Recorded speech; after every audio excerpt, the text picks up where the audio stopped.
E aí, gente, estamos aqui no episódio número 33 e hoje eu tenho o Marco Bruno aqui comigo. O Marco ele já trabalhou em diversas áreas, ele foi palhaço e garçom, mas por influência do seu pai e irmão ele entrou para a área de TI no setor industrial como desenvolvedor em HMI e PLC.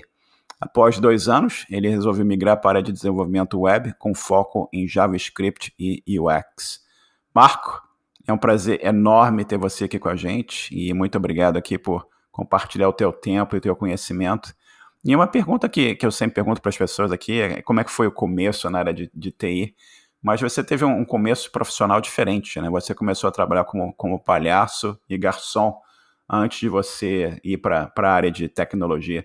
Conta um pouquinho para a gente dessa época de trabalho com palhaço e garçom, como é que foi isso no começo aí da tua vida? Esse lance do palhaço aí, na verdade, tá bem resumido, assim, palhaço e garçom, mas eu fiz de tudo no começo da vida. Fiz coxinha, organizei festa, fiz de tudo, tudo mesmo. E foi por influência da minha mãe e minha tia, na verdade. Minha tia é palhaça, ela tinha, na época que eu fazia isso, hoje ela não tem mais, uma agência de palhaços. E aí tinha oportunidades ali de se trabalhar, eu aprendi a fazer escultura com balão, sabe aquela escultura de cachorrinho e tudo mais, e fazer o tal do palhaço, esse era o rolê. E por lado da minha mãe organizava festas, então ela organizava eventos e tudo mais, eu me virava, fazia garçom, fazia recepção, fazia tudo que dava ali para tentar ajudar a família. Então foi mais por influência disso, porque eu vim de uma família bem humilde assim, não pobre, não era pobre de marré-marré, mas tinha suas necessidades. Então meus pais me ensinaram a trabalhar e dar muito valor ao trabalho desde o começo, assim, principalmente as pessoas mais humildes. Então, eu lembro que eu era cobrado de cumprimentar todas as pessoas como iguais. Então, para mim, essa é a maior vantagem desse período é valorizar aquela pessoa mais simples, aquele trabalho, aquela mão de obra mais simples. Você fala assim, nossa, mas eu pago barato por isso. Você paga barato, então um pouco mais de respeito. Quanto mais respeito, melhor. Então, foi o que eu aprendi com meus pais. Então, é algo bem comum, cumprimentar uma faxineira num shopping sem perceber e as pessoas ficarem me olhando estranho. Coisas desse tipo, assim. Acontece até mesmo aqui na Suécia, onde eu tô hoje. Mesmo rolê. Se cumprimenta alguém um pouquinho morador de rua. Então, eu aprendi com meus pais essa humildade de saber lidar com pessoas diferentes, não pela sua faixa etária. A mesma coisa, cumprimentar a CEO de empresas da mesma forma como se cumprimenta uma pessoa mais simples, né? Porque não é porque a pessoa tem dinheiro que ela é ruim. Do outro lado também é verdade, né? Tem muita gente que fala, nossa, tem dinheiro é ruim. Não, meus pais me ensinaram, não, tem dinheiro também é igual outras pessoas, sofreram, chegaram lá de alguma maneira, né? Tem que respeitar a história de todo mundo. Então foi o que eu mais aprendi nesse período.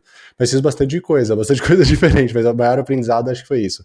Lidar com pessoas diferentes o tempo todo, né?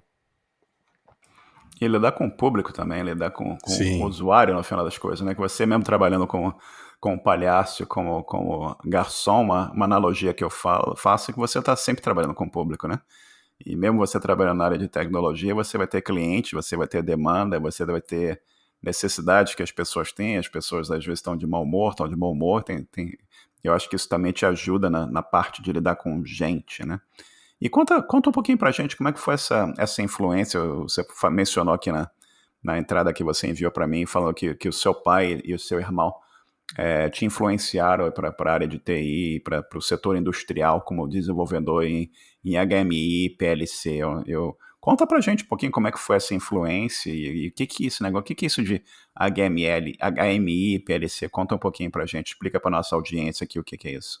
Tá, HMI/PLC, assim, de forma mais direta, né, para depois voltar para a história de como foi a influência, HMI significa interface homem-máquina. Então, de novo, o usuário, né? Você acabou de falar isso, por isso que eu acho legal comentar aí. Toda vez a gente está lidando com pessoas mesmo. Não tem. Esse é o rolê. Então, esse lance de fazer HMI é você pegar, dentro de uma linha de produção da Mercedes, Volkswagen, que cria carros, você tem alguns painéis no meio da linha de montagem que fala o que está acontecendo, se a peça quebrou, se a peça está danificada, coisa do tipo. Tem um monte de sensores que é exibido numa tela. E o que eu fazia era ler código binário do PLC, que é o computador numérico, né? E aí eu li esses códigos binários e mostrava um botão, um alerta, ligava uma sirene, era isso que eu fazia. Então, na verdade, eu lia o back-end, que era um binário nesse caso, para fazer a interface que era o front-end, que era feito com VB na época, Visual Basic, que ficava funcionando nas máquinas, que as máquinas tinham tipo um Windows que eles é um pouquinho mais simples. Eu acho que chamava Windows SE, eu acho. Beleza? Eu não me lembro ao certo. Posso estar falando besteira que faz tempo isso, era bem jovem. Então, era isso, era esse rolê. E como foi indo para meus pais, meu pai e meu irmão, né, desse incentivo que nem você comentou aí, foi mais dentro de casa mesmo. Meu pai, numa época que a gente estava meio sem grana, que ele tinha vendido um carro, eu lembro até hoje. Tinha vendido carro não, tinha vendido uma linha telefônica, que valia muito dinheiro, e na época, com a linha telefônica, ele comprou um carro e um computador. Era muito caro mesmo, tipo, era muito bizarro. Não sei se você pegou essa época aí da linha telefônica, valia muito dinheiro. Você pegou? Não sei se você lembra essa época aí. Lembra? Muito Peguei bom. sim. Depois eu conto o que aconteceu comigo nessa época. Ah, muito bom. E aí meu pai fez isso, só que quando ele veio com o computador para casa, ele veio com o computador Compag. Eu não lembro a configuração do Compag, me desculpe, mas era um Compag que parecia uma TV, que era tudo junto, a CPU e o monitor. E ficava a CPU em cima, a CPU embaixo, perdão, e o monitor em cima, tipo, era já clopado, era uma coisa só. E aí eu fiquei mal feliz, porque ia ter uma TV, e meus pais não deixavam muito assistir TV. Eu falei, nossa, agora eu vou assistir TV no quarto, porque já tinha uma TV na sala, não tinha outro lugar pra pôr. Ia pôr no quarto meu e do meu irmão, que a gente dormia junto. E na verdade eu descobri que não, que era um computador para ir pro quarto dos meus pais. E aí foi onde eu já comecei a me apaixonar ali por tecnologia, começava a mexer e tudo mais. E foi influência do meu pai e do meu irmão, assim, basicamente. Depois veio a influência do meu irmão, que foi um incentivo para estudar comprando livros. Então ele me dava livros e etc. E aí vinha vindo a curiosidade de como fazer as coisas, que ele viu querendo ter esse interesse e ele incentivou com livros, né? Basicamente esse rolê, assim. Isso é muito bacana, né? A influência do pai e irmão abrindo caminhos para você também. Mas voltando um pouquinho lá no HMI, no PLC, e você está trabalhando com sensores, e hoje em dia a gente tem a coisa da IoT, né? Que você tem sensores e pequenos objetos e automação na geladeira, né? Em tudo que é lugar tem automação, máquina de lavar roupa, máquina de lavar louça, tudo com algo conectado no Wi-Fi de alguma forma, e você trabalhando lá com esse tipo de programação. E você mencionou que você estava lendo o back-end, seria o binário, né, que é a informação que está vindo lá do sensor, e você está usando, na época, acho que você mencionou Visual Basic para apresentar aquela informação para as pessoas. Foi isso que você fazia? Era isso mesmo. Por exemplo, vou dar um exemplo de um trampo que foi bem difícil, assim, foi bem chato de fazer. Eu tinha que ficar do lado de um forno que aquecia a peça em muitos graus, assim, eu não tenho nem ideia de quanto era, eu não me lembro, na verdade. E aí eu ficava do lado desse forno, que era um absurdo de calor, assim, num lugar que era muito quente, que era já... No Brasil, né, em São Paulo, geral é quente, né?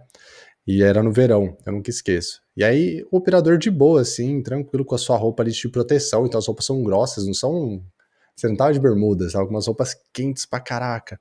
É uma bota com tipo, bico de ferro, tipo, é horrível, assim, a sensação. Mas ele tava acostumado, eu ali sofrendo, tentando resolver um bug, só que eu tinha que ficar ali na frente do forno. E eu lembro que o bug, por exemplo, só pra dar esse exemplo do bug, quando saía a peça do forno, ela saía com um pouco de mancha, ela saiu com um pouco de realmente zoado, assim. E aí tinha uma outra coisa no finalzinho, porque tinha um código de barra que tinha que ser lido dessa peça. Só que aí ficava tudo manchado, não dava para ler o código de barra. Então o que foi projetado pelos engenheiros foi um jato de tinta, né, o jato de tinta não, perdão, um jato de água bem forte que limpasse aquela peça. Então era um jatinho e o sensorzinho limpava. De vez em quando limpava, de vez em quando não. E o mais estranho é que aquilo era intermitente. Só que dentro de, tipo, sei lá, essa operação tava no ar um ano. Sim, coisa mais de um ano. E do nada começou esse problema. E quando a gente foi descobrir por que o problema estava sendo resolvido, não estava, no meio enquanto eu estava tentando resolver o bug, uma pessoa voltou de férias. Essa pessoa voltou de férias, voltou para a máquina, olhou para a máquina, lá é estranho, se vê olhando de longe, e eu tentando resolver o bug, daqui a pouco o bug para de sumir. Porque como ia passando peça, uma funcionava, a outra não, então, esse operador que estava de férias, ele tinha feito outro esquema. O que ele fez? Ele pegou o motorzinho que jogava o jato e colocou uma bucha de aço na frente, ele aproximou da peça e essa bucha ficava girando. Girando, uma bucha de aço. Então toda peça que passava limpava o pozinho. Toda peça que passava limpava o pozinho. Então, uma pessoa que era o operador, ele não tinha experiência de engenharia, nada, ele resolveu o problema e eu tava tentando resolver um bug, que na verdade o bug era ele ter saído de férias e esquecido de avisar todo mundo do que ele tinha feito. Alguém viu aquela bucha parou de funcionar, obviamente, ninguém entendeu aquilo, e aí, no fim, a solução era um custo muito mais viável, muito mais barato, porque a pressão da água era muito mais caro você manter a água mesmo reutilizando e tudo mais, que era água reutilizada, e mais tipo, o pino que entupia, porque era uma água reutilizada, aí tinha que trocar o pino várias vezes. Então tinha vários problemas ali, que uma simples bucha de aço resolvia durante meses, sabe? Então por isso que o bug não foi ser achado assim do nada, a solução veio. Então essa história foi bem engraçada, eu fiquei no forno uns bons 20 dias, aí essa pessoa voltou de férias. Então, a férias de uma pessoa causou um bug. Essa foi a parte, uma das histórias, aí tem várias, né? Várias histórias. Mas é assim que era o meu dia a dia, resolver bug em produção. Eu resolvia os bugs que estavam em produção e não desenvolvia soluções novas. Eu era mais linha de frente mesmo, assim. E é fantástico você ver essa solução da pessoa para o pro problema, né? E não era uma solução de código, era uma solução de engenharia. A mesma pessoa sem a experiência da engenharia, a criatividade levou a pessoa a perceber que havia uma solução melhor, né? E é interessante ver isso, e isso acontece com bastante frequência. Também é muito interessante você ver essa necessidade de você estar limpando a peça, de toda essa automação que acontece, que é uma coisa que não é muito conhecida por todo mundo, né? As pessoas, em geral, pensam muito em sistemas comerciais, em que você está usando um computador para fazer tipo um CRUD, uma verificação, uma busca, o que seja, e geralmente as pessoas não têm aquela noção de que tem processos industriais que você tem que ter um controle rígido do que está sendo feito, né? Eu lembro também de umas pessoas que eu conheci que trabalhavam no sistema de classificação de maçã. Era uma coisa de encaixotava, exportava maçãs e tinha todo um sistema automatizado que os vários tipos de maçãs iam passando por aquelas linhas de produção e elas iam sendo classificadas e enviadas para o caminho que tinha que ir para a caixa correta, para ir para o caminhão, para exportação, o que fosse. Entendeu? É muito interessante isso. Mas você falou do computador que você ganhou ou que seu pai comprou com o dinheiro lá da venda do carro e tal. E como é que foi essa descoberta como é que foi o caminho até você descobrir o JavaScript e começar a fazer uns programas no computador e começar a se interessar mais por essa área? Como é que foi esse comecinho, assim, o que negócio é esse aqui? O que é esse negócio chamado JavaScript? O que é esse negócio chamado UX? E conta um pouco pra gente como é que foi essa experiência até chegar nesse ponto. Legal, acho que o interesse por programação veio quando meu pai trouxe o computador de fato e eu comecei a mexer e jogar nele. Então acho que como a maior parte dos desenvolvedores, o interesse veio em querer desenvolver jogos. Então eu falei, nossa, como que isso é feito? E aí eu, em vez de fuçar nos jogos, que a maioria das pessoas fuçaram ali nos jogos, descobriram que tinha um código por trás e aí ia aprendendo os códigos. O meu foi um pouco diferente. Eu quebrei muito o computador do meu pai durante um período curto. Então no mesmo mês eu quebrava 3 vezes. E aí a solução do meu pai, que também era leigo, era levar numa assistência técnica, arrumar e voltar. Só que a assistência técnica, sei lá, custava R$100, era muito dinheiro. Então no primeiro mês, assim, do computador, que eu quebrei ele várias vezes, felizmente meu pai não falou, você não vai mais usar. Ele falou assim, ó, se você quebrar, você arruma. Porque o pai não tem condições. Como eu era a pessoa que mais usava em casa, ele estava mais querendo me incentivar ali a aprender a arrumar. Porque ele falou, não dá. Ou o moleque se vira e aprende a arrumar, ou lascou. E aí eu aprendi a formatar o Windows. Aí foi assim que eu comecei a ter interesse. Então eu comecei na área de suporte mesmo em casa, e aí eu comecei a dar suporte para amigos, aí eu fiz também, pirateei o jogo do Pokémon e comecei a vender disquete na escola, depois eu pirateei filme e comecei a vender também na escola. Então fui evoluindo, assim, tentando viver, fiz tudo de errado que dava, então eu recomendo que as pessoas não pirateia, até eu recomendo hoje, né? Mas na época eu não tinha nem noção, era uma criança mesmo, não era o mercado de pirataria, não era o que é hoje, né?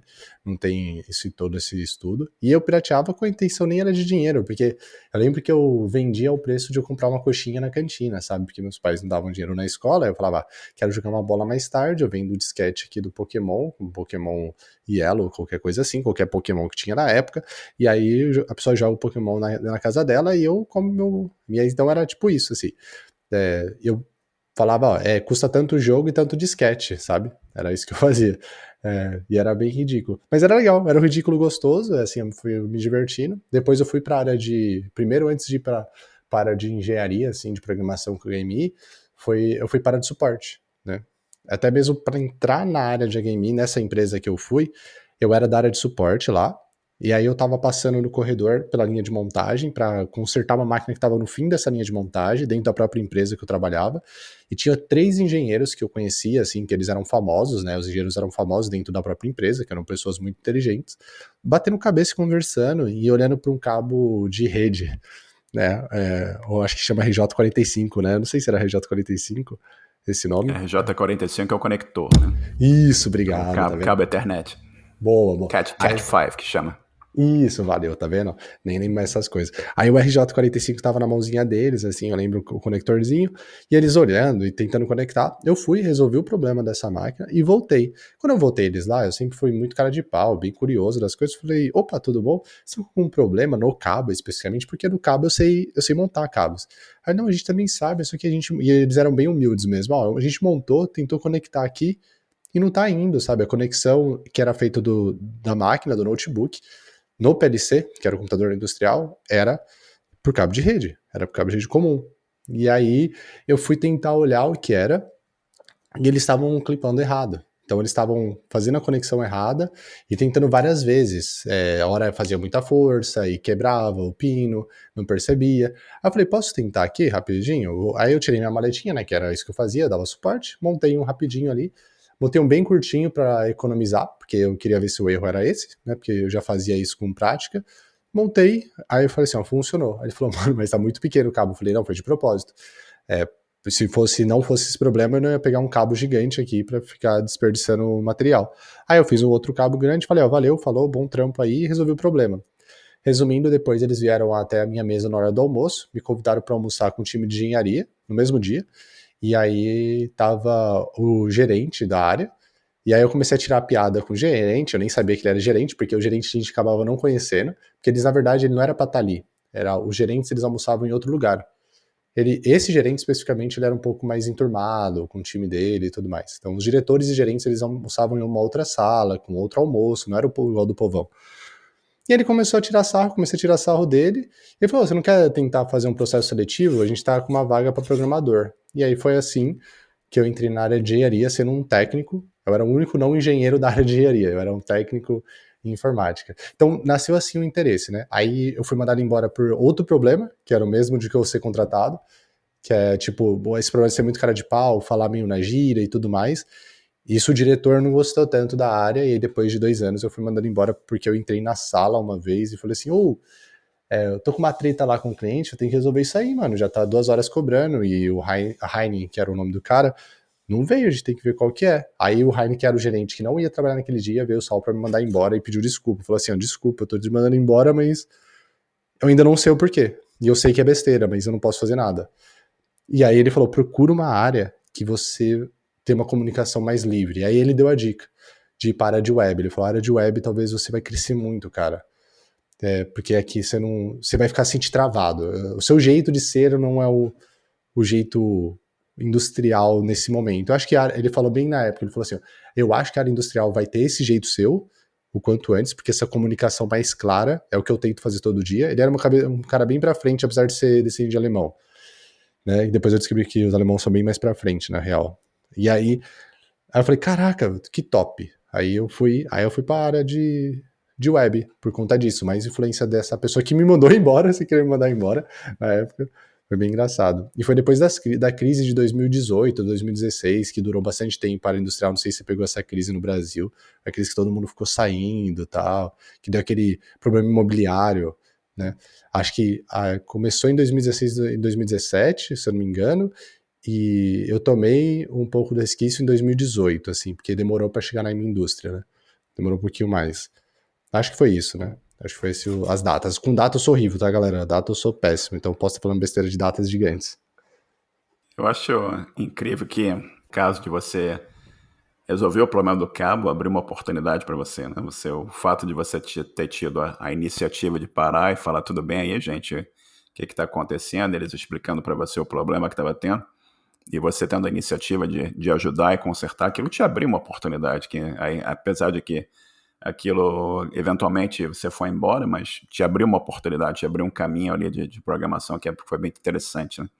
Uma coisa que você me perguntou, eu não te respondi aqui do telefone, né? Que eu já moro fora do Brasil, estou aqui no Canadá já faz 24 anos, né? E então eu peguei a época que a telefonia no Brasil era toda pública, né? E você tinha uma dificuldade grande de serviço, né? E principalmente o serviço residencial, qualquer serviço, mas então antes de sair do Brasil para me mudar, eu tinha uma linha residencial e eu vendia a linha residencial.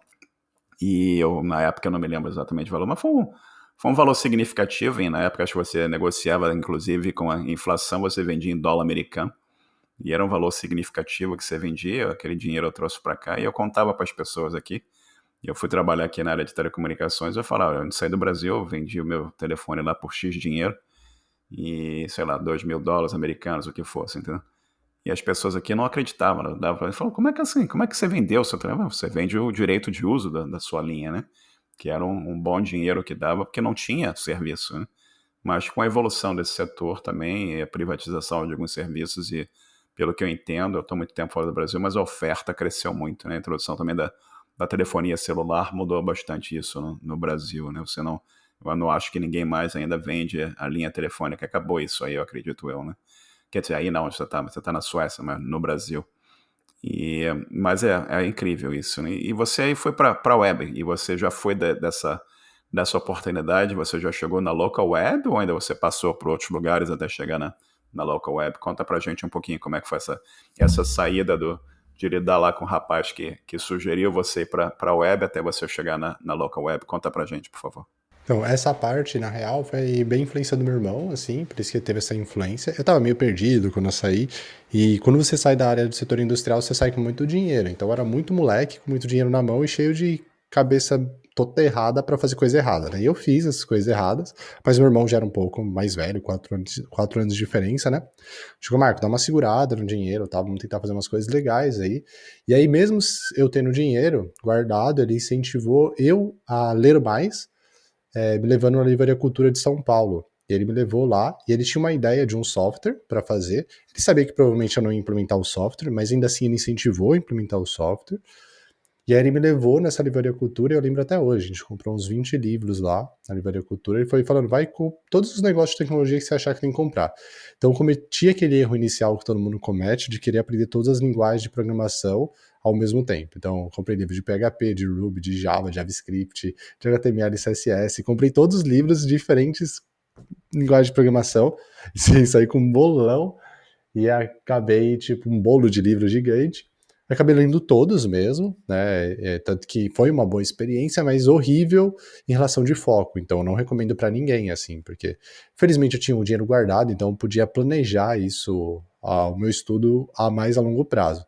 Mas eu fiquei 6 meses perdido na área de tanta informação. Só depois que eu decidi mesmo que eu ia estudar Java para back-end, JavaScript, HTML e CSS para front-end, que eu tinha entendido como funcionava, e Java estava no hype naquela época. Aí eu falei, beleza, já li bastante, já tô com uma introdução bem boa, eu vou fazer um curso em algum lugar muito bom. E foi aí que eu fui fazer curso na Kaelon, que até trabalhei na Kaelon depois. E aí eu fui fazer curso na Kaelon, e aí eu fui fazer curso lá, fiz 2 formações, a formação Java e a formação front-end na época. E aí foi assim que eu realmente estruturei o meu ensino. Então, de dica pra galera, não precisa ser a Kaelon, tá? Qualquer escola que você procure ajuda, assim, né? Ajuda ou a escola, ou um vídeo no YouTube que tem uma trilha, algum meio de você ter uma orientação, porque senão fica bem complicado e você vai ter muito esforço, né? E vai acabar, tipo, estudando várias coisas e sem foco, e vai perder muito tempo. Você não perde todo esse tempo, porque você acaba aprendendo umas coisas, seria um pouco agressivo demais eu dizer que você vai perder todo esse tempo, mas daria para você otimizar ele. E também não cai nos truquezinhos, tipo, não vai aprender a programar em uma semana, e muito menos em 3, e muito menos em 3 meses. Beleza? Eu acredito que você vai aprender a programar no mínimo em 1 ano, e ainda assim essa variável é de pessoa para pessoa, você pode demorar 2. O fato é, você consegue aprender a programar.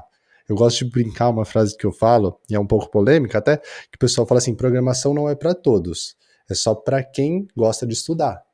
Então, repara, qualquer pessoa que gosta de estudar, ou que realmente quer estudar, quer meter o louco e estudar, mesmo não gostando, vai conseguir. A variável, o tempo não importa. É mais o foco e a persistência de estudar. Se você tem essa gana, você vai. Tá ligado? Eu acho que é bem esse caminho, assim. Isso é fundamental, né? Exato, é o que você comentou, é o que a gente fala no grupo também dos programadores, né? Que eu acho que algumas pessoas, eu chamo de efeito Facebook, né? É aquele negócio do pessoal quer clicar no botão do like e já sei programar. Infelizmente não é assim, né? Você requer esforço, requer trabalho, né? E como você disse, não não existe uma solução mágica em 5 minutos para você aprender a programar, e você tem que ir gradativamente evoluindo na sua carreira, e você ouviu as entrevistas aqui, você mencionou também, você começou a se interessar em programar videogame e tal, e você vai aprendendo isso, você vai aprendendo aquilo, e a coisa vai evoluindo, e você vai crescendo profissionalmente na coisa, né? Mas aí você chegou eventualmente na Local Web. Dá para você contar um pouquinho sobre esse trabalho na Local Web que você realizou pra gente? Conta um pouquinho nessa fase da Sim, vida. aí essa parte foi bem legal, assim, porque aí eu realmente achei que sabia programar, né?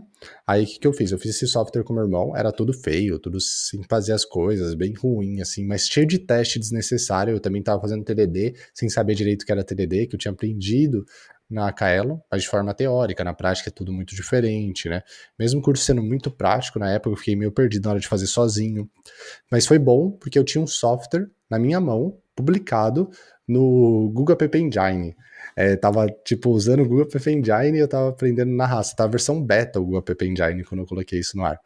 Então eu tinha isso na mão. E aí eu falei, putz, não tá dando muito certo isso, o projeto com o meu irmão, mas tá publicável já, eu acho que eu vou procurar emprego. Então, em uma semana eu fiz entrevista em vários lugares, e uma dos lugares foi a Local Web, que era o lugar mais longe de onde eu passei. Eu passei em 3 entrevistas nessa semana, exatamente por causa desse software, que eu tinha algo apresentável nas entrevistas. Eu levei meu notebook e eu apresentei o software. Eu fiz questão de todas as entrevistas apresentar. Eu achava uma brecha e falava, queria mostrar algo que eu fiz, então eu já ia nessa linha, porque eu era júnior, eu tava numa vaga de júnior. E aí eu consegui entrar na Local Web, mesmo sendo um lugar mais longe, eu preferi ir lá, porque era o que tinha mais estrutura. Era o escritório, era maravilhoso, tinha lugar para descansar, era um time gigantesco, então eu sabia que ia aprender muito, e eu conseguiria construir uma carreira na empresa caso eu achasse legal a empresa e tudo mais. Então eu fui para lá. E aí eu descobri que eu não sabia programar. E aí eu descobri que, tipo, eu tava aprendendo ainda a programar, mas mesmo assim, por uma forma muito bizarra, o líder me deu o vago de pleno. Eu comecei já na área de web como pleno. Eu acho que ele já levou em consideração a experiência que eu tive na área industrial, não em si só a experiência como desenvolvedor, que da área específica que eu ia para front-end, na verdade. E o back-end era em PHP, eu nem sabia PHP. Então ele foi mais pela experiência, e eu acho que ele foi assim, caramba, esse moleque fez muita coisa sozinho, então acho que já vai, tá ligado? Acho que eu já vou colocar ele aqui como pleno. E foi bem legal, assim, ter essa oportunidade como pleno deu um gás a mais, porque eu tinha mais a sua responsabilidade na mão, né? Foi isso, basicamente, lá. E você começou lá como pleno, e que tipo de... E você trabalhando, você mencionou front-end, né? E que tipo de trabalho você está fazendo? Que tipo de aplicação você está fazendo com JavaScript, com interface? Dá para contar um pouquinho pra gente? Dá, eu trabalhava no time do site, lá tinha dois times de front-end, na época não era Squad, as coisas famosas que a gente ouviu do Spotify. E aí eu tinha o time de front-end que era do site, o time de front-end que era do painel, da parte administrativa, né? Quando você compra um produto dentro da local web, você tem a parte administrativa. Então eu trabalhava no time com o site, e aí felizmente eu trabalhei com uma pessoa chamada William Bruno, que não é meu irmão, não é meu primo, é só uma similaridade do nome, Marco Bruno e William Bruno aí. E ele, na verdade, era uma pessoa muito humilde, ele fazia USP, então ele tinha um conhecimento muito avançado sobre matemática, ele fazia matemática na USP, e era uma pessoa bem tranquila, assim, bem humilde mesmo até hoje. E aí o que ele me deu de oportunidade foi que o primeiro serviço, o primeiro trabalho que eu fiz na Local Web foi construir uma landing page pro Dia das Mães. Landing page é tipo, na verdade era um hot site, né, que a gente chama, né, que é um site que nasce e morre, tem dia para nascer e tem dia para morrer. Então, por isso que é esse no esquema do hot. E aí eu fiz esse hot site, só que na hora que foi publicar, eu pedi para ele revisar, que ele era o desenvolvedor mais experiente, antes de publicar. Ele falou, nossa, esse site tá horrível, não vai funcionar. E aí ele pegou vários tamanhos de tela e falou, tá vendo, não funciona. Só que eu falei, e agora, cara, tem que lançar daqui 2 dias. Ele falou assim, você quer aprender? Eu falei, quero. Porque ele falou assim, ó, eu faço isso aqui em 4 horas. E eu tava, tipo, semanas trabalhando. Pela vergonha, pra você ver, né, o quanto eu não sabia. E aí ele falou, mas você quer aprender? Ele só perguntou isso. Eu falei, quero. Então fica aí que a gente vai virar madrugada, eu vou te ensinar. E aí a gente virou a madrugada, e ele me ensinando, e eu tenho dificuldade com inglês até hoje. Eu nunca esqueço que ele tava tentando me ensinar um esquema, uma técnica que tem no front-end que é chamada de sprite. E eu não conseguia falar a palavra sprite. Eu não conseguia pronunciar. Eu lia e não conseguia pronunciar. E aí, na local web, tinha umas latinhas de coca. E aí ele foi lá, de refrigerante no geral, né? Pegou uma latinha de Sprite, colocou na mesa, fala o nome disso daqui. Aí eu, Sprite. Então, é a mesma coisa, cara. Só eu lembro dessa piada que ele tava tentando fazer eu falar várias vezes, e aí ele deixou a latinha na minha frente e falou, enquanto você não falar isso direito, e eu vou te ensinar a falar inglês mesmo, as palavras certas. Assim, até hoje eu tenho dificuldade, mas ele me ajudou muito a entender que eu tinha que saber inglês, que eu tinha que entender as coisas um pouco mais além, não só testar as coisas, mas provar que eu sabia, explicando para outras pessoas. Ele fez eu criar um blog, começar a escrever num blog. Então foi uma pessoa muito importante na minha vida, assim. Eu tenho um respeito gigante por ele até hoje. Tipo uma das pessoas realmente que se alguém falar mal, eu não vou respeitar de forma nenhuma, porque é uma pessoa que me ajudou muito, sabe? Muito, muito. É realmente impressionante, assim. É uma pessoa que eu sinto muita saudade de trabalhar junto, assim. Se um dia eu tiver a oportunidade, com certeza eu trabalho com ele sem sombra de dúvidas, assim. E aí foi assim, por causa dessa pessoa que eu aprendi a programar e entender como eu podia aprender a programar. Porque tinha uma pessoa do lado a fim de me ensinar e falando, o único valor é ensinar outras pessoas. E aí foi isso que eu levei pra vida, assim, ensinando outras pessoas que eu faço até hoje, né? É esse o rolê. Isso é fantástico, né? E todos nós temos pessoas que foram fundamentais na nossa vida também. Eu também tive vários que foram mentores e ajudaram a gente para ir para frente também. É bacana que você encontrou aí o William Bruno, que não é o seu irmão, mas te ajudou aí a ir à frente na sua carreira, que é uma coisa absolutamente sensacional, né? E você mencionou para mim aqui na tua biografia que você também trabalhou com a Get Ninjas, né? Foi isso? Como é que foi esse trabalho com a Get Ninjas? O que você fez por lá? E conta pra gente essa mudança. Você foi da Local Web para Get Ninjas? Ou você foi para outro lugar? Como é que foi essa fase da vida? Conta pra gente, por favor. Tá, eu passei por várias pequenas startups antes de ir pra Get Ninjas. Na verdade, antes de ir pra Get Ninjas, eu fui pra Kaelon. Só que eu fui pra Get Ninjas estando na Kaelon. Depois eu fiquei com 2 empregos. Eu fiquei, tipo, com 2 empregos, literalmente. Eu dava aula à noite e trabalhava na Get Ninjas. Aí depois eu saí da Get Ninjas e voltei pra Kaelon full time de novo. Então, resumindo a história, assim, passei por várias startups. Aí eu fui tentando. Aí entrou num lance que eu descobri que eu conseguia ganhar muito mais dinheiro, pelo menos na época era assim em São Paulo, não sei como é que tá agora, trabalhando para startup. Então você conseguia com menos experiência tirar um salário maior, que era a preocupação minha, porque eu queria estudar mais. Para estudar mais eu queria pagar curso, e os cursos eram caros na época. Hoje tem cursos mais acessíveis, né? Mas na época era muito caro. Então eu fui fazendo isso, tipo, ia lá, passava numa startup, fazia uma grana, saía, ia para outra, fazia uma grana, saía, ia para outra, e fui fazendo assim e ia pegando experiência.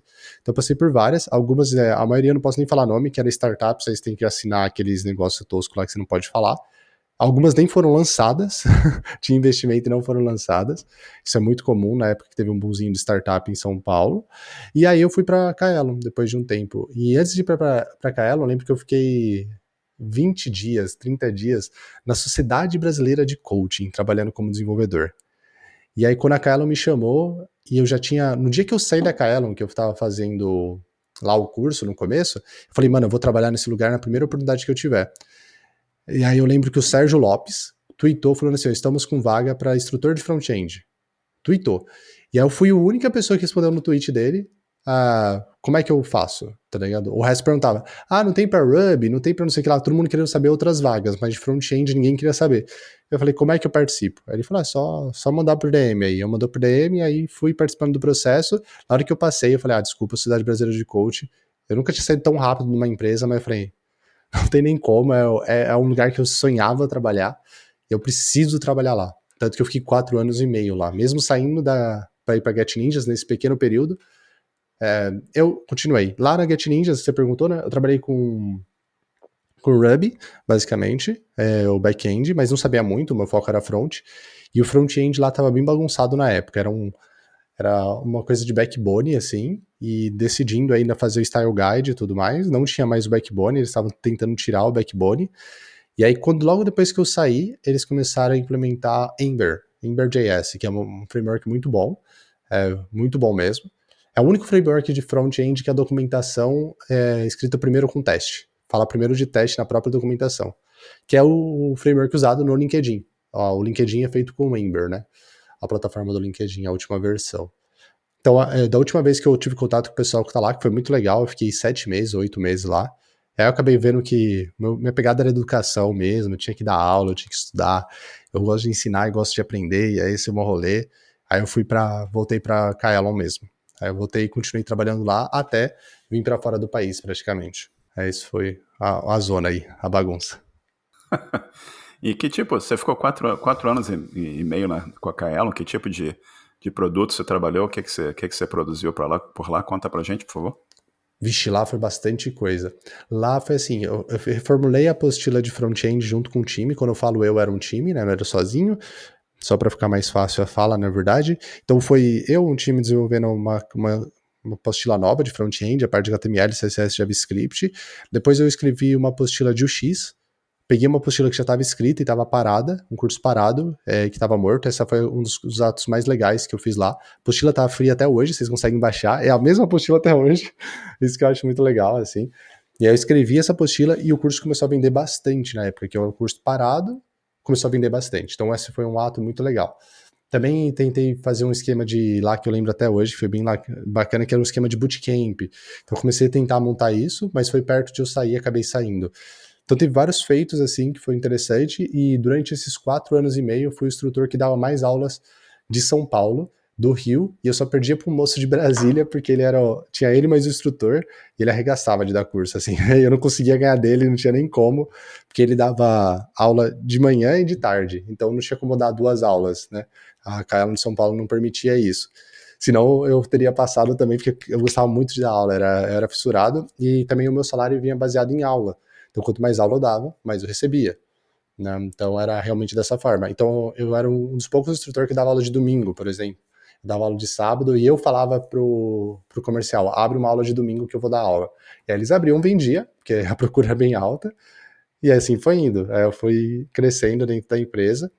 E até hoje mesmo eu tenho relacionamento, né? Com eles são o único patrocinador meu na Twitch, que hoje eu faço live na Twitch, né? Eles são o único patrocinador, a única pessoa que teve interesse, assim, mesmo sendo um canal pequeno, comparado com os outros canais de gameplay e tudo mais, eles me patrocinam pra continuar gerando conteúdo, continuar falando deles. Eu sempre falei, na verdade, desde quando eu fui aluno, sempre tive um carinho muito grande, assim, pela empresa, pela postura da empresa. Eu acho muito importante o jeito que eles se relacionam com o público e com os funcionários. Eles estão sempre tentando ajudar a comunidade também com várias iniciativas de imersão e tal, não só o lado comercial da empresa que eles têm, obviamente eles vivem de vender o que eles produzem, né? Mas também tem ajudam muito a comunidade com podcast do Hipster e várias outras iniciativas que eles têm também, né? Que é muito bacana Sim. ver. Isso é bacana ver que eles estão patrocinando o teu canal também no Twitch, que é outra iniciativa muito bacana. E já que você mencionou que o canal, como é que foi?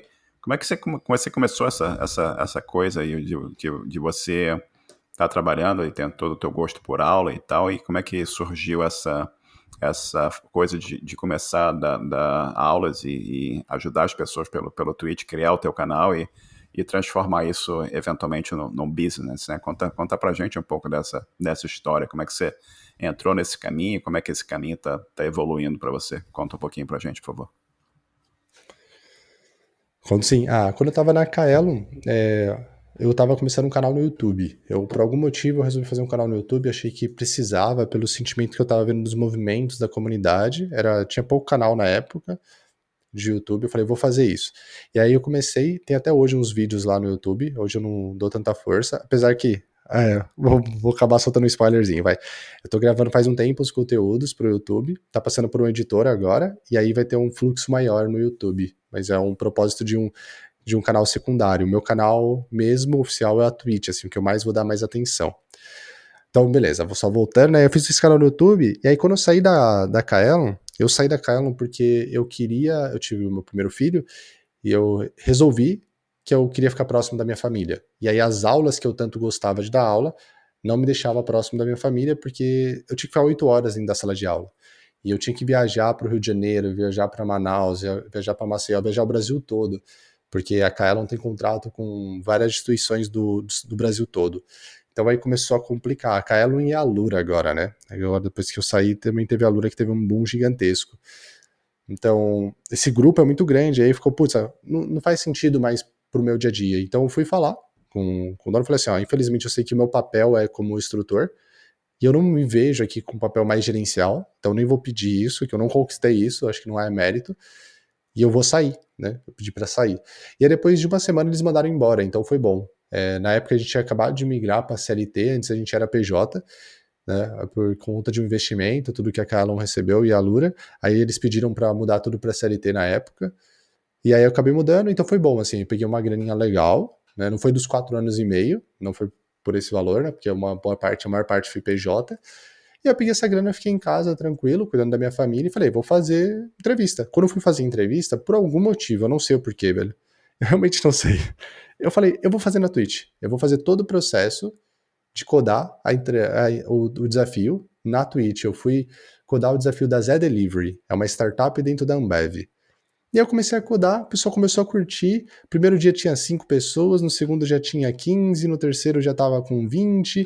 Aí passou umas 2, 3 semanas, eu ainda tava codando porque eu tava gostando, não entreguei o teste direito. Terminei o teste, não entreguei, e no final eu tava já com 40, 50 pessoas, em menos de um mês. Aí eu falei, caraca, 40, 50 pessoas assistindo simultaneamente, eu programando durante 8 horas, 6 horas. Aí eu falei, é isso, próximo da minha família, eu fazendo uma coisa que eu gosto. Daí eu caí numa trap nesse meio do caminho de querer criar o próprio curso e vender. Me arrependi dessa decisão, tanto que hoje eu trabalho para devolver o dinheiro para as pessoas que compraram esse curso e ainda estou terminando o curso, porque eu prometi 120 aulas e cada aula é de 40 minutos. Felizmente, eu entreguei a quantidade de horas do curso, mas eu não entreguei a 120. Então eu ainda faço esse curso para o pessoal. A maioria nem pediu dinheiro de volta, foi pouquíssimas pessoas. E aí eu acabei devolvendo, porque eu falei, ó, não entreguei todas as aulas, me desculpem, né? Vacilei, então acho que é o mais correto se fazer. Mesmo essas besteiras de contrato, eu não precisaria devolver por causa de contrato, eu não precisaria. Tudo que estava prometido eu fiz em horas, então não precisaria, mas eu acho ético fazer isso. E aí hoje eu tento fazer isso de graça. E hoje hoje eu faço 2 lives por dia, basicamente, na Twitch. Uma das 6h30 da manhã até 12h20, até o horário de buscar meus filhos na escola aqui na Suécia. E uma à noite, das 5h30 de 7h30, né? De 7h30 até as 21h30, do horário do Brasil também. Aí na live da manhã eu codo uma plataforma chamada Fard Labs, e na live da noite eu codo uma. Eu codo não, eu ensino a galera a programar. Então, essas são as duas coisas que se dividem. Uma, eu tô codando uma coisa real, produzindo, e já tá em produção, e a outra, eu vou tocando, ou ensinando a galera, trocando ideia com o chat. Tá sendo bem interessante, assim, tá sendo uma experiência gratificante. Sendo bem legal. E você já está fazendo isso há quanto tempo? E como é que tá? O crescimento tá exponencial da coisa, pelo que você tá falando para mim, né? O lance é assim, tipo, teve vários altos e baixos, né? Porque eu me arrependi do curso, de ter vendido o curso, porque se eu tivesse feito a só na Twitch, acho que eu teria bem maior. Mas eu resolvi tentar fazer esse curso no meio do caminho. E aí eu acho que onde foi. Mas foi uma escolha que é normal, né? A gente faz escolhas na vida. Foi um aprendizado bom. E aí eu tive esse aprendizado, mas hoje o canal cresce muito, assim, é impressionante. Eu pelo menos estou assustado. Nos últimos meses, o canal tá recebendo de seguidores, a cada 10 dias, 2.000 seguidores. É um número bem assustador. É, eu tô assustado. E é a primeira vez na live, assim, que eu tô recebendo subs, né? Porque tem os follows na Twitch e os subs que são pagos. Então é como se fosse o Seja Membro do YouTube. E de subs hoje, ativos, ontem, pelo menos, quando eu olhei, eu tinha 572 subs ativos. E é muito para um canal, assim. Talvez as pessoas falem, nossa, só 572, mas se você pegar um streamer muito grande, ele não chega. Muito grande não, médio, ele chega de gameplay, chega a 300 subs, 400 subs. Então, tá bem interessante. E eu tô batendo uma média de espectador ao vivo, simultâneo, assim, ao mesmo tempo, de 200 a 300 de pessoas. E toda segunda, quando eu posso, como eu virei parceiro da Twitch, eu posso pedir pra estar na home da Twitch. E aí, por conta disso, toda segunda, quando eles aprovam e quando eu lembro de pedir, eles nunca recusaram, eu que esqueço de pedir, eu bato 1.500 pessoas assistindo simultaneamente de segunda-feira, então, porque eu tô na home, e aí muitas pessoas seguindo, então tá bem legal, assim, o crescimento tá muito bom, tá muito interessante. E hoje, realmente, em números eu sou o maior canal de live code do Brasil, e correndo atrás aí para ser o maior do mundo, que é o que eu quero atrás até o final do ano. Aí fica aqui uma promessa legal, eu quero bater 100.000 seguidores no canal e 2.000 subs. Essa é a minha meta até o final do ano. A comunidade falou que dá, foi a comunidade que me expôs isso, falou, não, você consegue esses números, vai lá, e a gente tá correndo atrás aí, tô fazendo toda essa bagunça aí que é diária, de segunda a sexta. Cara, sensacional. Você está crescendo a sua presença online, o seu canal, o seu trabalho, você está ajudando um monte de gente, enquanto isso que seja um sucesso absoluto e quero saber também quando você começar a crescer também a sua presença aí, que você fez um breaking news aqui para mim, falando que você vai crescer a sua presença no YouTube também, né? Quero saber disso para a gente poder divulgar para o pessoal lá dos programadores e ajudar o pessoal que está sempre interessado em aprendizado de qualidade e aprendizado em português, que é bem interessante, bem importante também, que você mate, que você bata e exceda essas metas que você tem. Mas conta outra coisa que eu te perguntar aqui também, você e sua esposa, que também eu entrevistei, ainda não foi pro ar ainda, a Joviane, mas vocês mudaram primeiro para Portugal e agora vocês estão na Suécia, né? Com 2 filhos pequenos, que é uma coisa que muita gente no Brasil tem esse desejo de morar no exterior, viver no exterior, né? Muitos estão pensando em ir para Portugal, para outros lugares, para o Canadá, ou para os Estados Unidos, Austrália, o que seja. Como é que foi essa decisão de ir morar na Europa e como é que foi essa mudança da Portugal para a Suécia? Como é que está sendo a vida na Suécia e como é que está sendo viver aí durante a pandemia e tudo mais? Conta um pouco para a gente desse pacote, dessa fase sensacional que abriu aí na vida de vocês com essa decisão de mudar para Portugal e para a Suécia. Conta um pouquinho para a gente, por favor. Compartilha com os nossos ouvintes aqui. O rolê assim de a gente vir pra fora foi bem intenso, que a gente tinha um planejamento de fazer isso em 5 anos. Era um planejamento a longo prazo, assim, que a gente ficaria no Brasil. Por decisões políticas mesmo, a gente ficou com medo, e nem é porque eu sou contra ou a favor de tal político ou vice-versa, mas o Bolsonaro ele já tinha um pouco de intriga com a Europa, quando ele era do Senado e tudo mais. Eu sempre gostei de política um pouco, e aí eu sempre acompanhei essas coisas. Não me engano se ele era senador ou deputado federal. Mas enfim, nessa época que ele estava em um dos parlamentos, ele já tinha atrito com a Europa. E aí, como ela é filha de português, a gente ficou com muito medo de ele criar algum atrito, como sendo presidente, que na real, o pessoal não gosta tanto de política, mas é algo muito importante que você tem que estudar um dia. O presidente, o maior impacto dele em acordos comerciais externos. É o que ele mais toma iniciativa, é a imagem do país para fora. A gente falou, vixe, mano, se ele começar a tretar e fechar as portas, a gente não vai mais pra fora. Não é que não vai ser mais difícil. A gente tem um caminho que é mais curto, que é aproveitar que o pai dela era português, tirar a cidadania e correr atrás de trampo. Aí a gente acelerou mesmo, e foi com muito menos dinheiro, porque a gente queria vir com o dinheiro pra ficar 1 ano sem se depender de trabalho. Aí a gente veio com poucos meses, assim.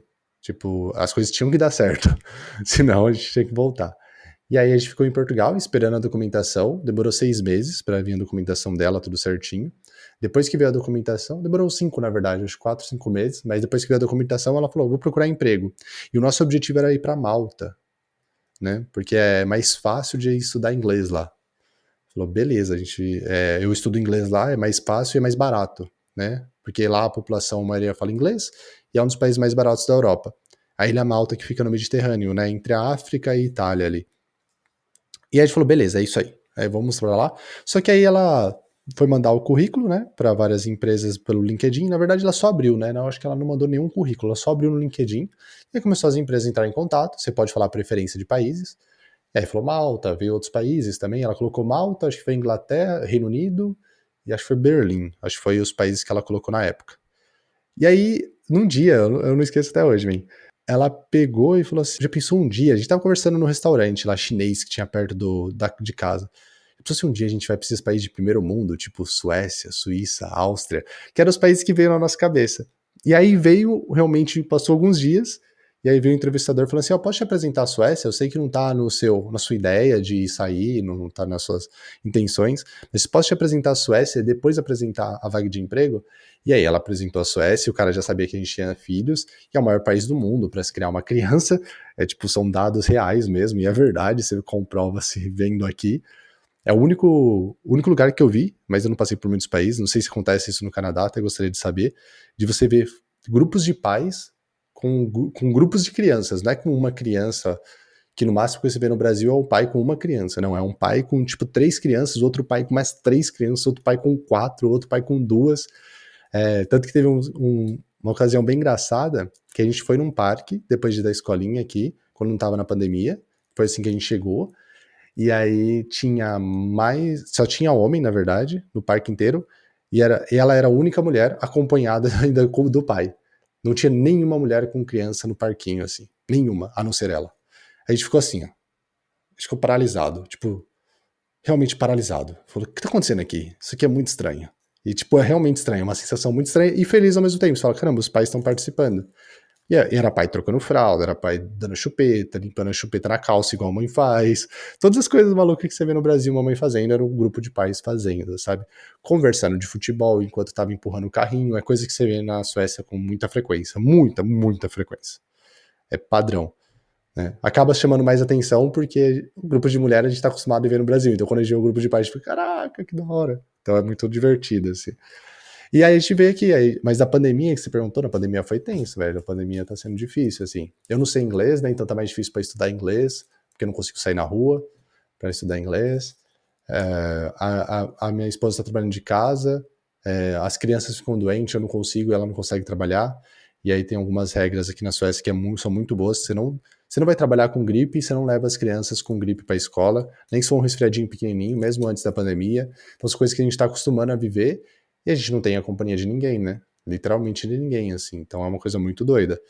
A gente só tá junto, a gente foi a prova real. A gente fica junto em qualquer situação. Eu e a Jobs. A gente teve a prova na marra, assim. Tipo, é um casal que vai dar certo. Tipo, não tem nem o que discutir, assim. Passamos vários perrengues em Portugal, na Suécia, na Inglaterra, muitos problemas e a gente continua unido, continua junto, assim. É bem interessante. É isso aí, cara. E a união é tudo, né? E nada na vida é fácil e simples, né? É bacana ver essa evolução, é bacana ver você saindo do Brasil, indo para Portugal e para Suécia e aí produzindo o seu trabalho, botando o seu trabalho online, ajudando as pessoas. A Joviane também no trabalho dela e tocando o barco aí, ajudando e aproveitando a vida no lugar mais justo, né? E mais equilibrado também, como é a Suécia. É meio semelhante ao que você falou aqui do Canadá também, que participação homem na criação dos filhos é bastante intensa também, né? E você tem licença paternidade, não só licença maternidade. Tem muito tempo que eu estou fora do Brasil, não sei como funcionam essas coisas no Brasil, mas aqui, como uma pessoa tira um ano e meio para ficar com os filhos, ou o marido, ou a esposa, que seja, entendeu? Recém-nascido. E a participação geral na sociedade, né, é bastante importante. A sociedade mais justa, né? Você tem, não é um comunismo, como as pessoas pensam que o Canadá é comunista, que não tem nada de comunismo, mas é um socialismo mais aqui. É um capitalismo mais equilibrado, né? Que você tem um pouco mais de qualidade de vida em geral para as pessoas, né? E não é uma coisa maluca como você vê em outros lugares. Mas uma coisa que eu ia te perguntar também, você tá nessa parte do Twitch TV e eu sei que você está evoluindo o seu inglês e tal. O que você está pensando em fazer para o futuro, né? Eu sei que você quer crescer o canal e tal, mas qual é a tua visão? Você mencionou aqui ser o top streamer de programação para o Brasil, mas você está expandindo também para outros países. Eu sei que o Brasil tem uma população muito grande, mas você está expandindo para penetração em Portugal, em mesmo em países que não tem ainda uma infraestrutura grande como Angola, Moçambique, que tem várias pessoas que falam português também. O que é o teu plano de dominação do mundo para essa área de ensino online, de streaming? O que você está planejando fazer para o futuro? E qual é a ideia? Conta um pouco para a gente sobre isso. Legal. O Portugal eu já estou atingindo. Hoje, 30% do meu público é de Portugal. Não quer dizer que são portugueses, mas eu sei que tem portugueses que dá para ver no chat. É engraçado o jeito que o português escreve, né? Bem peculiar, né? E aí você sabe que é um português. A gente até brinca que tem os Tugas, que é assim que eles se chamam, né? E os portugueses chamam os brasileiros de Zuca. Então eu até brinco isso durante as streams, para deixar um pouco mais ambientado para os portugueses. E também para os brasileiros entender, uma vez que você quer vir para a Europa, Portugal é um dos melhores países para um brasileiro entrar. É mais confortável por conta do idioma e mais fácil por conta do que é uma colonização, né, portuguesa. Então tem alguns acordos, isso ajuda bastante. Então eu acabo criando essa ambientação para ficar até mais confortável para quem quer vir para a Europa. E o plano que eu tenho basicamente, que é o plano até o final do ano, é realmente conseguir esses números, porque eu comecei há um tempo atrás a desenvolver um joguinho chamado Gale Runner. Minha vontade ainda é aquele sonho daquela criança que estava na frente do computador, ainda sonho com aquilo ali, que é criar jogos e viver do mundo de games. Então essa é uma parte legal. Então Quando eu comecei a desenvolver esse jogo, eu vi que eu não teria alcance, que eu precisaria pagar muito caro por esse alcance para o jogo ter alguma atração. Então, qualquer jogo que você vai lançar, como qualquer outro produto, você precisa ter um planejamento de marketing, não basta ser bom. Não existe acidente na área de tecnologia, de produto. Acidentes são muito raros, então requer trabalho e estratégia mesmo. Então, qual que é a minha estratégia? Até o final do ano bater esses números, criar uma comunidade de verdade baseada na educação, tanto que a Fard Labs já tem curso de graça lá dentro dela, tanto que hoje, a gente está conversando hoje aqui, um domingão, eu vou fechar aqui com você e eu vou streamar dando o módulo 6 que tá lá, né? São 8 módulos. Então eu gravo ao vivo os cursos, tudo eu faço ao vivo. Então, essa plataforma Fard Labs não é uma parada de educação, mas é o meu plano, já entrando no plano. É uma plataforma para ajudar streamers a conseguir mais follows, subs, parcerias e patrocínio. E uma das formas é gerando conteúdo exclusivo para o seu público, que é o meu jeito de criar conteúdo exclusivo, é ensinando. Mas o jeito de uma pessoa que faz gameplay é ensinando outra coisa, ensinando a jogar CS, por exemplo. E vai ter várias funcionalidades dentro dessa plataforma focado para o streamer. Então, minha ideia é terminar essa plataforma até o final do ano, ou estabilizar ela muito bem, para quando eu lançar meu jogo, eu ter um público já sabendo quem eu sou, um público interessado em quem eu sou. Então, essa é a ideia. Quando eu lançar um jogo, aí existe uma comunidade falando, caramba, que da hora, ele fez um jogo, tal, né, ele tá fazendo um jogo legal, e eu quero lançar vários jogos a partir do ano que vem. Esse ano não, esse ano é focar em educação, eu quero lançar 9 cursos free, com o apoio da Alura, a Alura tá apoiando financeiramente, eu tô conseguindo outras marcas, eu virei recentemente um streamer da NTZ. NTZ é um dos maiores clubes de esporte do Brasil. É o clube com mais títulos da América Latina de esporte. O clube de um esporte ele tá em 16 categorias. Então, tá em CSGO, tá em LoL, tá em Free Fire. Então, é uma tag que a gente chama, né? Em vários esportes e esportes diferentes. Então, eu sou o primeiro streamer também de live code do mundo. Essa aí foi uma conquista legal. A fazer parte de um time de esporte. Eu fiquei muito feliz, assim, tipo, comemorei com a comunidade pra caraca, falei, só por causa de vocês que eu consegui, é verdade. Se a galera não tivesse apoiado, tanto eu não teria conseguido. E é isso, assim, eu tô conquistando aos poucos as coisas, junto com a comunidade sempre apoiando. Eu pego meu Analytics, assim, da Twitch, eu acho impressionante a quantidade de pessoas externas que vem da própria Twitch, porque a Twitch não é conhecida como um canal onde vai ter uma plataforma onde vai ter pessoas codando. Então, quem está divulgando isso são as pessoas que me assistem. Eu peço para essas pessoas, até brinco, divulga no WhatsApp da paróquia, divulga no WhatsApp da galera da família, conta para sua avó, fala assim, vó, tem um cara fazendo o código do bolo, sei lá, qualquer coisa, porque senão as pessoas não vão saber que eu tô aqui, eu preciso da ajuda de vocês, e as pessoas estão ajudando mesmo. Eu pego o Analytics, é impressionante a quantidade de link externo que tem, dada a audiência que a gente tem, sabe? Se não fosse a galera ajudando mesmo, e a pessoal divulga, vem o pessoal no chat e fala assim, acabei de divulgar no grupo da faculdade, tem 2.000 pessoas. Acabei de divulgar por e-mail num grupo de sei do que lá. Sabe? Tipo, você fala, caraca, ainda bem. Porque senão não vai chegar nas pessoas. Então, meu plano é esse, meu plano de dominar o mundo é isso. E tem uma outra coisa aí que eu tô estudando, mas essa daí é muito... Posso contar em off depois pra você, porque essa daí é muito embrionária ainda pra eu jogar pro público.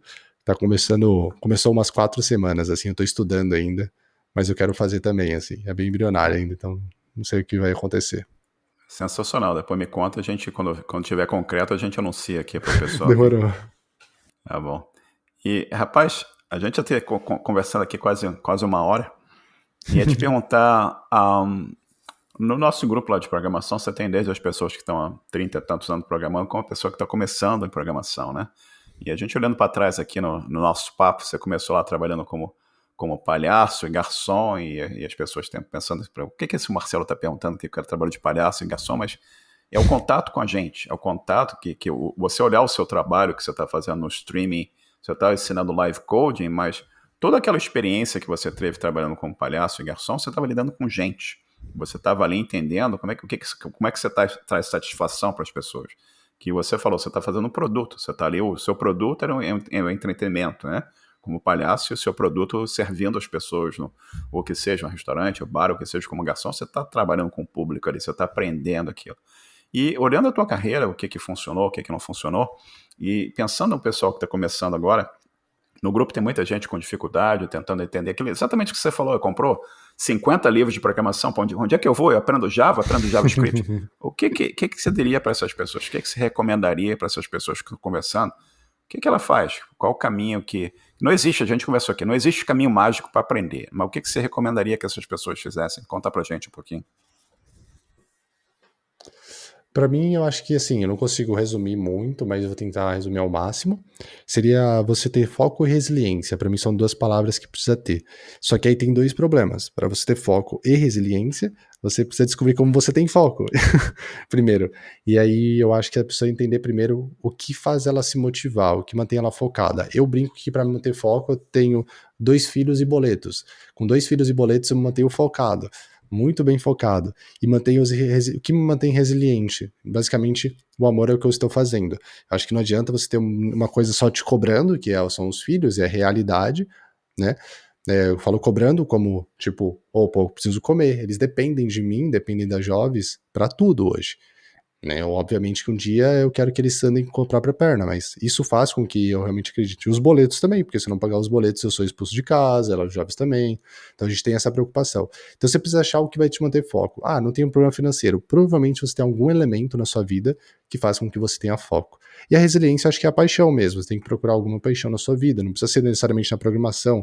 Por exemplo, o que está fazendo eu ser tão resiliente só no meu ponto de vista, para dar minha experiência, o meu relato, é o meu amor aos jogos. Eu gosto muito de jogar, eu gosto muito de ver a construção de um jogo. Eu acho algo incrível, sabe? Eu brilho os olhos. Você fala, nossa, isso aqui é brilhante. Eu me divirto quando eu estou criando um jogo, que eu já tentei criar, eu me divirto quando eu jogo, eu me divirto com os jogos competitivos, então esse é o que tem de amor dentro de próximo de mim. Aí quando eu falo amor, é amor profissional. Não é comparado com os meus filhos, não é comparado da minha esposa. Mas você precisa ter algo seu, né? Não só dos outros. Não é, tipo, eu não tô falando pra você esquecer a sua família, não é isso. É só pra deixar bem foco pra galera, bem forte. Você precisa ser um indivíduo. Você tem uma família, mas você precisa ter suas vontades, as suas conquistas. Se você só pensar nos outros e esquecer que você existe, provavelmente você vai ter um problema mental mesmo, uma saúde mental quebrada, assim. Então, pra você ajudar os outros, você precisa estar bem. E aí vem a resiliência, de estar bem com você mesmo, e que aí você vai procurar, e você vai ter gana. E depois de dicas é tentar no começo, assim, agora falando de dicas mesmo, no começo de manter um foco. E o foco, agora como eu tô falando, é o foco, tipo, de estudar todos os dias, algo desse tipo. É focar uma trilha, por exemplo, você vai focar front-end, foca em front-end. Não cai nos acidentes do nada virar um back-end. Você fala, mas eu decidi que eu vou ser back-end. Começou, estuda pelo menos de 3 a 6 meses, dá tempo para as coisas amadurecer na sua cabeça. No mínimo, eu tô falando. Mínimo, mínimo. Porque senão você vai ficar mudando, mudando, mudando, e depois você vai ver, putz, não aprendo, eu sou incompetente. Não é, porque você está mudando toda hora, a área de tecnologia é muito grande, é muito vasta. Dá pra gente falar que a gente falou de HMI, né? É um negócio muito nada a ver, assim, você não ouve as pessoas falando de HMI. Então tem muita coisa para fazer. PLC, quem fala de PLC? Só o pessoal de elétrica, de eletrônica. Entendeu? Então tem que ir com calma. Vai com calma e foca. Foca numa trilha e, se possível, procura alguém ou uma instituição. Se tiver um amigo, procura um amigo, fala uma amiga, como é que eu posso seguir, aonde que eu sigo, um grupo como os programadores, né? Procurar alguém do grupo ou parte do grupo, ó, será que eu estou estudando certo? Mostra pro pessoal o que você está fazendo, tudo isso é importante. Né? Cola na Twitch, pode colar lá, perguntar para a própria comunidade, perguntar para mim, eu respondo todas as mensagens do chat. Quando eu responder, pode mandar de novo, que muitas vezes eu não vejo, né, por causa do pessoal falando ali. Mas tem que interagir com a parte boa da comunidade, não com a parte tóxica, que tem a parte tóxica como qualquer outra área. Né? A pessoa que fala pra você que você não sabe, que você não é capaz, é só uma pessoa invejosa, de repente, que tá vendo você crescer. Então, calma, respire e vai atrás de pessoas que estão te dando apoio, que querem suporte, que te falam a verdade, né? É aquela brincadeira, né? Se é true, não é farpa, né? Então, se a pessoa mandou a verdade pra você, ela não tá te zoando, ela quer ver o seu bem, assim. As pessoas que apontam pra você e falam, ó, acho que você tem que estudar mais isso, tá vacilando. Essa pessoa é legal. Agora, a pessoa que tá só falando por inveja, que tá só te ofendendo gratuitamente, essa pessoa não serve, tá ligado? E nem vale a discussão. Só desencana e vai pro rolê aleatório. Né? Toma cuidado com youtubers famosos, todas essas coisas assim que você fala, putz, tá falando que não dá. Não é bem esse caminho. Né? Vai pro grupo dos programadores, troca ideia com a galera, vê uma galera do bem, assim, que é legal. Basicamente isso, acho que essas são as dicas, Marcelo. Perfeita. Dicas excepcionais, muito bom mesmo. Foco e resiliência, não tem Não tem outro jeito. É. Não tem outro jeito mesmo. É o que você contou aqui. E uma coisa que eu sempre pergunto para os nossos convidados aqui, dica de livro, música ou filme ou alguma outra dica de qualquer coisa que seja que você queira fazer, mas principalmente livros, música ou filme, o que você Relacionado à recomendaria? tecnologia ou fora, desculpa. Não necessariamente tecnologia, qualquer coisa que seja, culinária, o que te interessar. Entendeu? O, o que eu gosto muito de fazer é jogar. Então, assim, eu recomendo as pessoas olharem um cenário competitivo agora, nesse momento. Olha o cenário competitivo de um jogo. É algo bem interessante para vocês até mesmo ganharem motivação. Olha como que é o cenário do LoL no Brasil, o cenário do CSGO, o cenário do Free Fire. Se você está com o celularzinho na mão aí, começa a jogar um Free Fire. E eu falo assim porque não se... Né, o que acontece nesse cenário? É uma indústria muito grande que você pode não querer investir nela agora nesse momento, como o seu tempo de programador e tudo mais, mas você pode querer se divertir. É um entretenimento muito legal que eu realmente acredito que daqui a alguns anos, 10 anos aí, a gente vai ver pai de família levando o filho em cima do colo assim pra assistir LOL e torcendo junto, sabe? Que é o que a gente vê no futebol. Já tá acontecendo, mas acho que a gente vai ver com mais frequência e é algo muito bom, assim. E algo que eu vejo muito na Suécia, só dando um relato, que a Suécia gosta de jogar faz tempo, né? É um país bem velho nesse esquema de jogo. Tem algo meio que na veia, parece. Esses dias eu tava saindo do shopping, né? Porque eu tenho que passar por um pequeno shopping quando eu vou buscar meus filhos na escola e voltar. E eu tava voltando do shopping com a minha esposa, que a gente foi buscar eles na escola. Nem é um shopping, eu não sei explicar, que não tem shopping aqui, mas é tipo um bagulho de compras. Aí eu passando assim, Mara coberta. Aí na hora que eu tava passando, tinha 3 tiozão, assim, tiozão, da hora, assim, eu achei louco. Setentão, sabe? Setentão, tiozão. Eu achei muito louco, 70, 80 anos, tipo, jogando Pokémon GO. E um deles tava com 2 celulares jogando Pokémon GO, não era um. E trocando ideia, pá, desenvolvendo mal papo, assim, em sueco, obviamente eu não entendi bolufas, mas felizes. Então, por que eu acho importante esse negócio do jogo? Ele não te impede de se divertir. A pessoa com 70 anos, ela não precisa nada além do tipo, uma vontade de se divertir e conversar com os amigos. Então acho que vai ser a tranca, sabe? A tranca dos nossos avós. A gente tem que dar essa oportunidade, não ter esse preconceito com jogos que a gente tem hoje. Ah, jogo é uma coisa que só estraga a vida. Tudo em excesso estraga a vida, não é mesmo? Assiste um monte de série que estraga a sua vida também. Então, dose as coisas, mas eu acho que dá uma oportunidade para os joguinhos eletrônicos, eu acho que é uma longevidade muito boa. Você vai envelhecer bem, vai envelhecer feliz, vai ter um momento de descontração aí pro resto da vida. É isso, acho que é só. Com toda certeza, né? E a quantidade de gente, mesmo eu que comecei há 30 e tanto, quer dizer, 40 anos atrás, eu tinha 13 anos, o vizinho ganhou um computador, e o interesse da gente era aprender Basic para fazer o joguinho. A gente queria Boa. fazer o joguinho no computador, entendeu? 40 anos atrás, 79, sei lá. E já tem tempo isso. Mas, e era joguinho, a gente queria jogar, digitava, vinha revista Microsistemas e tal, digitava aquelas listagens de qualquer revista que a gente conseguisse. Isso sempre, e você olhando, ou ouvindo aqui os podcasts, entrevistas, tem sempre isso, alguém mexia no Ragnarok, começou a mexer no servidor, fez um script em Lua, ou aprendeu PHP, ou se envolveu na comunidade, e aquilo abriu um caminho profissional enorme para a pessoa também. Então é muito importante essa. Faz a tua cabeça pensar também, né? Você vê o que aquele negócio está movendo daqui para cá, como faz aquilo acontecer, entendeu? Eu escrevo um código aqui, o que acontece? Ah, aquilo foi daqui para cá, entendeu? Então isso é muito, muito fundamental, muito importante.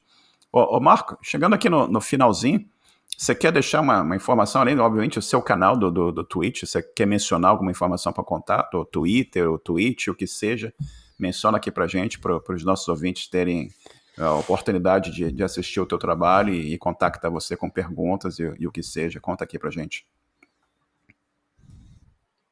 Show de bola. Tudo o meu é Marco Bruno Dev. Na Twitch até ser chamado de Dev, assim, pela galera que faz gameplay, porque eu passo muita raid na Twitch. Raid, pra quem não sabe, assim, quando você tem sua audiência na Twitch, você pode passar toda a sua audiência pra outra pessoa. Então todo mundo que tá te assistindo pode ir pra outra pessoa. E normalmente eu passo pra galera de gameplay, pra algumas pessoas que eu gosto. Né? Eu tô tentando me comunicar com essa galera. E aí eles me chamam de Dev, porque eu acabei ficando conhecido, assim, dentro do pessoal ali que faz gameplay. E aí, tudo é assim, Marco Bruno Dev. Eu comecei agora o TikTok, não esperem muito lá. Mas eu comecei. Mas onde vocês vão me achar é no Twitter, no Instagram e no TikTok, exatamente nessa ordem. O Twitter eu uso um pouquinho mais, o Instagram um pouquinho menos, mas estou aprendendo a usar. E agora eu tô me aventurando no TikTok. Mesma coisa no YouTube e mesma coisa na Twitch. Tudo fácil. Marco Bruno Dev. Vai que vai, é só felicidade. Se quiser me encher o saco, também pode encher. Eu respondo mensagens nas redes sociais sem problema nenhum. Não sou nenhuma estrela, nada dessas coisas estranhas que as pessoas normalmente tentam impor para pessoas que fazem conteúdo. A gente não é estrela, a gente é ser humano normal, pode mandar mensagem que eu respondo. É suave. E não tá dando autógrafo ainda. Jamais. O dia que alguém me pedir um autógrafo, eu vou falar assim, ó, eu só te dou se você conseguir ganhar dinheiro com isso. Aí eu te dou. Você vai conseguir ganhar dinheiro, vai te deixar feliz? Porque isso aqui não serve pra nada, parceiro. Eu vou assinar aqui e aí você vai fazer o que com isso? Você vai ganhar algum trocado? Porque, pô, se te alimentar e colocar uma comidinha na sua barriga, eu vou ficar feliz. Eu tô assinando agora, tá ligado? Sem dúvida nenhuma. É brincadeira, se alguém pedir, eu dou, assim, não tem problema, não. É brincadeira. Pode falar, pode falar. Rapaz, um prazer enorme. E muito obrigado aqui pelo conversar comigo aqui por mais de uma hora. E incrível aqui ouvir a tua história e ver a tua disposição aqui em ajudar os outros e criar o que você está criando. Muito sucesso para você, tudo de bom. Um prazer enorme conversar com você e compartilhar aqui a tua história, o teu conhecimento com nossos ouvintes. E sucesso absoluto para você, cara. Pra nós, brigadão. E vem pra Suécia, vamos tomar um sorvete aqui na Suécia, comer uns doces que é da hora. É bem gostoso, assim. Eu só passei um dia na Suécia, em Estocolmo, e eu visitei o Vasa Museum. Eu preciso realmente aí passar um tempo aí. Depois que passar a pandemia e estiver vacinado, eu vou sair passeando por aí, que tem muita coisa para ver. Forte abraço aí, cara. Tudo de bom. Forte, obrigado. Obrigado. Chegamos ao final de mais um episódio. Agradeço a todos a atenção. E o nosso site é osprogramadores.com. Participem e até o próximo episódio. Um bom dia para todos.